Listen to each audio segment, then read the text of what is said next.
So tonight I want to talk about meat, which is my favorite subject anyway.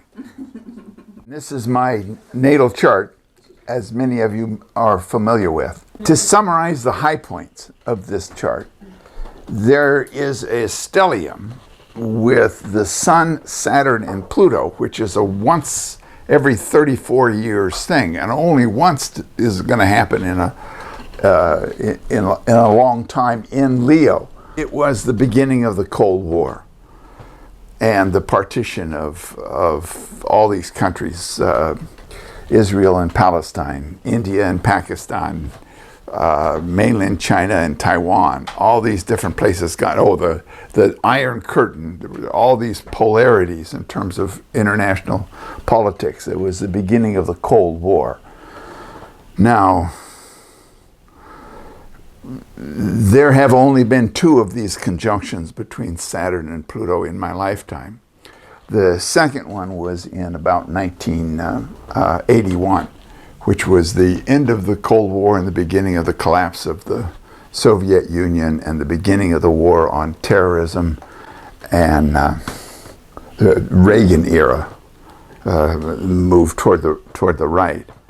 And then the third one was the January of 2020, when the pandemic started, and there was this huge change that's never going to go away and is the beginning of the Civil War. Why I think that this was such a portentous aspect, this Saturn-Pluto, because I think they mark something important. And they're an interesting combination of very different kinds of forces. Saturn is the last sphere of the visible planets. It's the structure of the visible structure of the solar system, whereas Pluto is this deep underground force that comes up to the surface and blows everything up. It's this hidden power that you can't see that's creating major life changes by the mining of oil and gold and plutonium and uranium and making all these crazy ass bombs. And so I have always wondered about that, and always, it's always been a principal study of mine, because the sun being there in Leo as well, and on the midheaven, I always thought was really an intense aspect. And then also Mars being within 2 degrees of Uranus, which is very, very volatile. It's too much yang force, too much sudden, impulsive, kind of reckless energy going on. And then it's a full moon, the full moon being square Jupiter, and is trine Mercury. So I think these are all very, very, very powerful aspects, and this is the chart, I think, of an eminent individual, although perhaps not fully realized. It's hard to know, but just as a astrological configuration, I think it's interesting and unusual and significant. So I've always been interested in what people might be like who have a chart similar to mine, and I've only been able to find two. First, I'll show you these two charts together, because while we all three have different moons, they have same rising sign, and both of them have Mercury rising. One a few days before me, one a few days after. So they have charts that are more similar to each other, but they're the charts that are most similar to mine that I've been able to find. So this is the chart of a guy who was born 5 days after I was. Our mothers, as he liked to remind me, our mothers were in the hospital together. He was from Pocatello. He went to the Methodist church. We went to the same high school. I knew him all my life through high school. And he was a jerk. Nobody liked him that I knew. I certainly didn't. But we were Methodists, so you don't shun people, and I treated him as a friend, and he considered me his good friend, but he was really kind of an obnoxious guy who was always pretending like he knew more than he did, and spoke more authoritatively than he was. He believed that he had a gift for speaking, and that probably was his best quality. But everybody found him annoying for the most part, at least everybody that I knew. He always bothered me because it did feel like to me there were certain similarities between us. I sensed in him a certain kind of megalomania, the sort of narcissism where you believe that you are destined to fulfill a great and meaningful life. I think he had that same kind of thing, which I became aware of in myself fairly young. And, it's been a lifelong study exactly how to deal with megalomania. And he always competed with me in everything. Now, he was like 6'5", I think. Very tall, but he had polio when he was young. So he was neither coordinated nor could he jump, really. But because he was tall, they put him on the basketball team in high school, and he was like a clown. They put him in when they were either totally losing or totally winning, because he couldn't jump and he couldn't make baskets, but he was tall, and they didn't, that's how he got on the team. So it was kind of an embarrassment. Now, of course, me, I was gangly and large and picked on and uncoordinated also. So, and we kind of fit in that way. And by the time I was in high school, I'd had this whole knee thing happen, so I was out of the whole being an athletic kind of guy. He went to Willamette University when he graduated, got a law degree. He always thought, he was be good at arguing cases. And he moved to a small town in Central Oregon and set up a law practice. One day, some people came into his office and said that they were aware that there was a big ranch for sale in that county, and they were interested in maybe making an offer on it. And so he agreed to represent them. They really didn't tell him who they were or what they were, but as it went along, they did let him know that they were representatives of this Indian guru who wanted to buy this big place in the desert. He knew nothing about him and assumed it was, there would be no problem with this. So he became their lawyer and represented them in Madras in terms of their land purchase. So when the community of Madras found out that he was the secret representative of this Indian guru who enabled them to buy this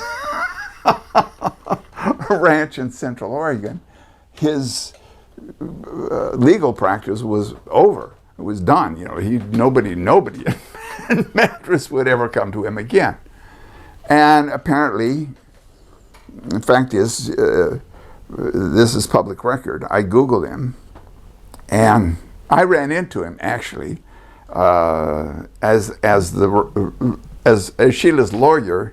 They were trying to shut down a movie about the Pune ashram that had come out in Portland, and so I was supposed to go to this movie and then testify in some kind of deposition or something. And they introduced me as their lawyer, and he didn't recognize me until I introduced myself, and then he was just totally shocked that I was one of them, and he didn't know how much of his whole lawyer thing to drop.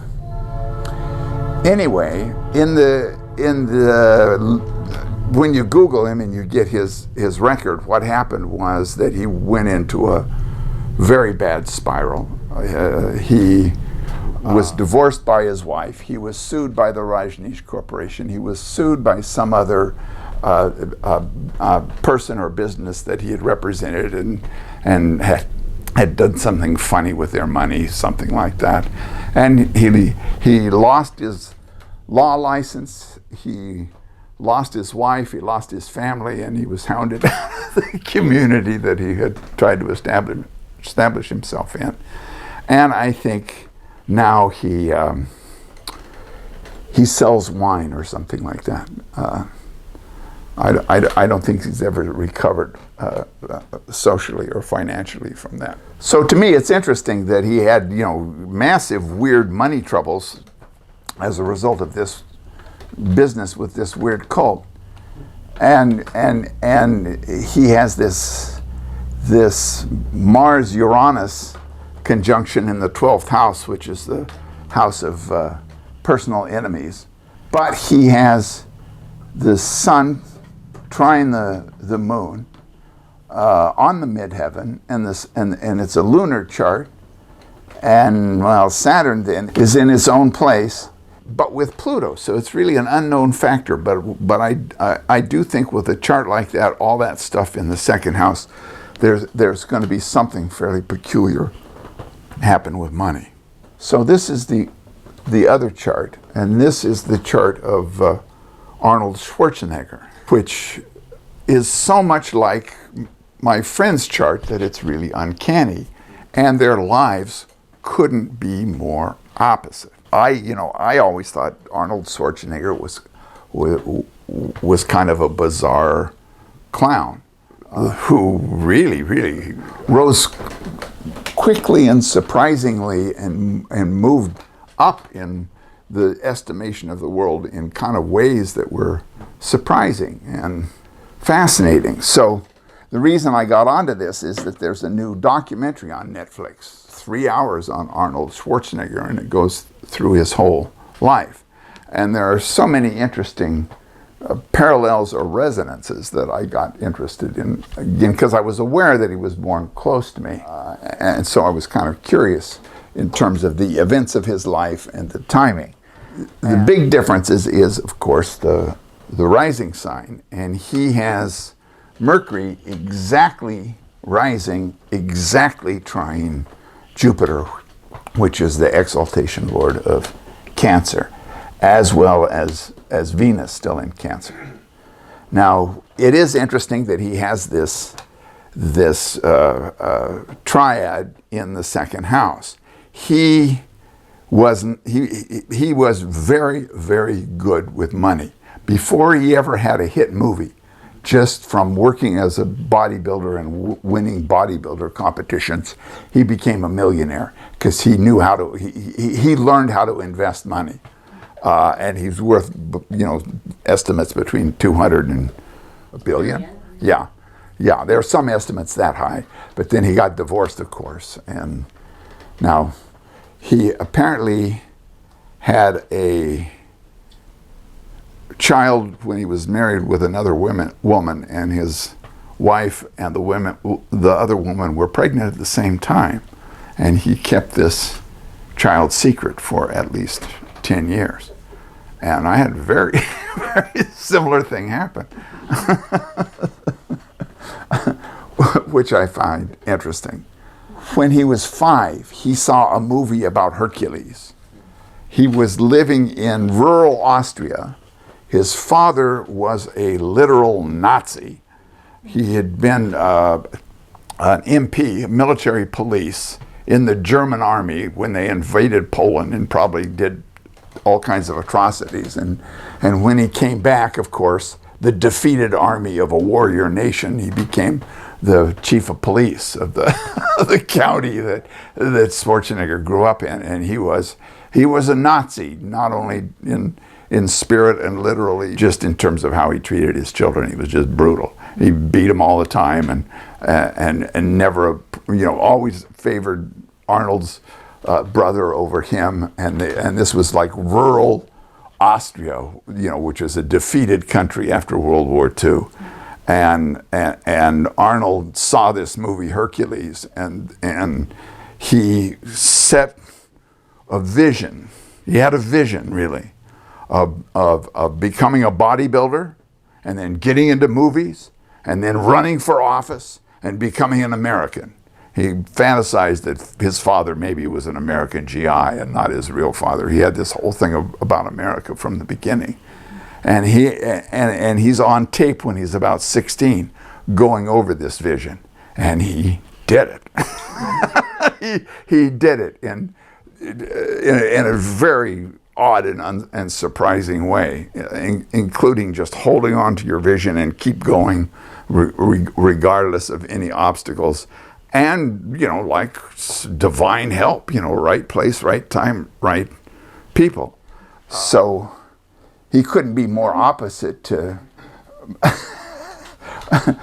the other chart, and he couldn't be more opposite to me in that respect. I always have had this interest in power and where money comes from and how power gets distributed between people and all of that kind of stuff. But at every situation and when I've been presented with the opportunity to gain a position of higher power, I generally either screw it up very quickly or turn it down or avoid it. That was my mother's biggest problem with me, is that she said I totally lacked ambition, which was kind of true, both positive and negative, which is a characteristic of Saturn. So it's, Saturn and Sun, I've noticed that with Saturn, Sun. But I've also noticed with Saturn, Pluto, some kind of megalomania. The belief that you're divinely protected and guided and that your life has metaphysical importance. He said he didn't hold it against his father at this point because, then he quotes Nietzsche, of course, it made him absolutely determined to get out of the little town in Austria, and gave him and he was smart enough to see how to do it. And to me, to see his body when he was 16 to 30, the years that he was in his bodybuilding, he was like the Bruce Lee of bodybuilding. Nobody has ever made a body as beautiful as him. I think even now. Even now, you see his body in pictures, and my son-in-law was a bodybuilder, and I went to a couple of shows, and people do amazing things with their body, but in terms of just a work of beauty, nobody's ever touched him, I don't think. Not even acknowledge obstacles. Just do what has to be done when you get up in the morning. Yeah. No complaining, and just do it. push your way through. And I think he is in important ways genuinely humble, although he presents himself as being the opposite. Yeah. Which is a characteristic of mine as well. I like to pretend that I'm in a kind of a caricature, a much wiser and bigger shot than I clearly am aware that I am. It's a similarity. Another interesting thing is he has this Mercury Jupiter trine rising exactly, Phasis, bright, but it's in a lunar sign, and he talks funny. And he's made it into a trademark, and he's made it so that it's a positive thing. That anybody wants to imitate Arnold, one word, and they get a laugh because his accent has never changed. It's not that hard to change an accent. If you're rich and you have voice courses, he probably could have changed it. But he was wise enough to realize this is what makes him significantly different, is this weird way he has of talking. And turning that into the Terminator, into somebody that was incredibly tough like a robot and can't be stopped. He rebirthed the He-Man image back into American culture. He was the #1 box office star when Terminator 2 came out, and it made more money than any other movie worldwide. As well as in the U.S. What a bizarre thing when you compare that performance to Conan the Barbarian, which was his breakthrough movie and which is really very interesting. But he's such a bad actor. But he developed this Terminator character that was totally convincing and became an image that we still are struggling with today. the robot killer. Very interesting character. And, you know, I have some of the Mercury-Jupiter thing, too. And the inclination to try to build a somewhat of an unusual character to confront the world with in a way that's comfortable and not a lie, but workable. And then, when the state hated the Democratic governor so bad that they recalled him, and there was a recall, and okay, anybody that wants to run for governor can run for governor. He ran for governor of California with absolutely no political governance experience of any kind, other than managing the companies that he was getting rich on.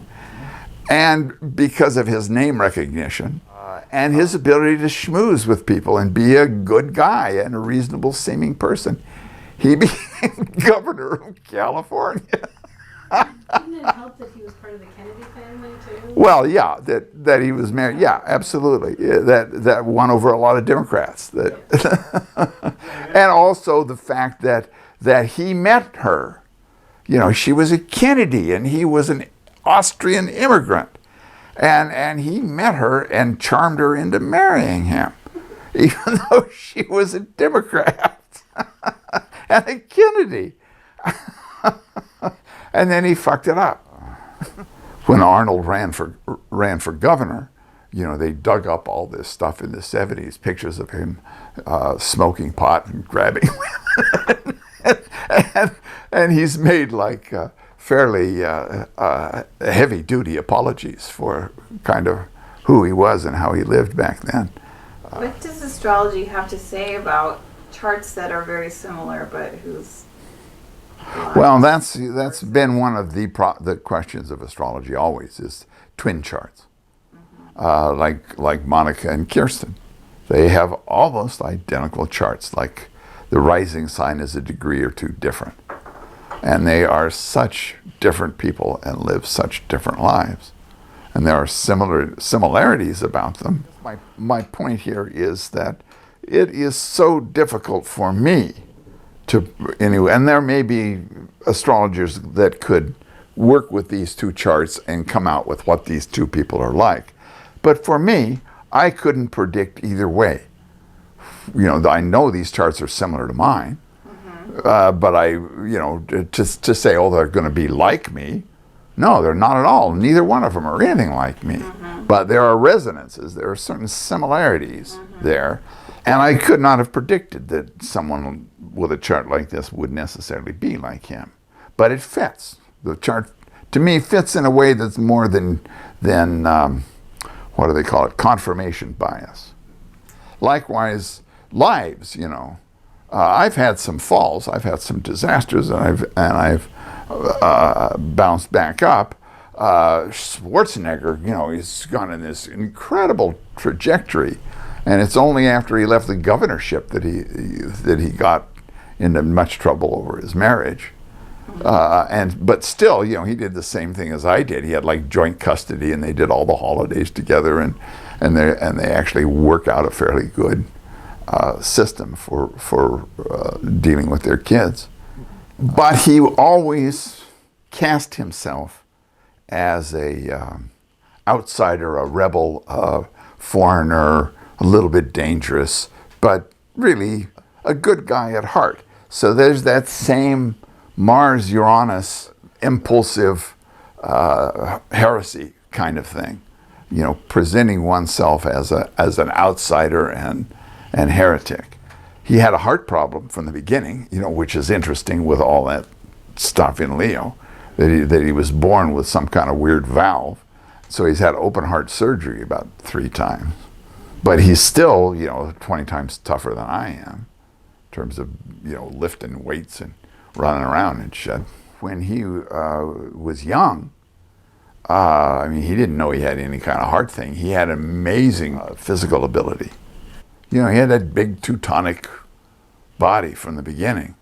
He was a rangy kid, and he played football and stuff like that. And then when he got turned on to weightlifting, he was like nobody else in terms of how much he trained and how well he trained and what he put into it, and the ambitions that he had, that he decided he was going to be Mr. Universe when he was 16, and I think he made it by the time he was 18 or something, Really an amazing trajectory in bodybuilding. To have that, it's a weird kind of physical thing to develop, but he was the best at it, and was really, really strong and resilient. He did in his first movies, that Conan movie, he did all his own stunts, and they beat him up something horrible. The fathers were all really similar. The fathers were all abusive and crazy, and had a big effect on one's development of will. That I do have the same kind of will that he does in terms of maintaining a practice. Not as much, but more than most people in that regard. I mean, he's fairly amazing, but then he had the right conditions for it, maybe too. But yeah, when you read about his workouts and still his workouts, just how much will he has and how much discipline he had in terms of even acting and running his businesses. He has something certainly that I don't, and for all accounts, he's a fairly decent person. Now everybody likes Arnold. He's very popular, and like you were saying, he's very good schmoozing with ordinary people and important people as well. And since he's as important as you get, he's not intimidated by anybody. My lawyer friend, was the opposite, and I'm someplace in between. I still think he's a buffoon, and I like me better. But since he's the closest successful person to me, I really enjoyed the documentary and seeing all the resonances between his life and mine in that respect. The thing is interesting. It seemed like a lot of things were strikingly different and strikingly similar.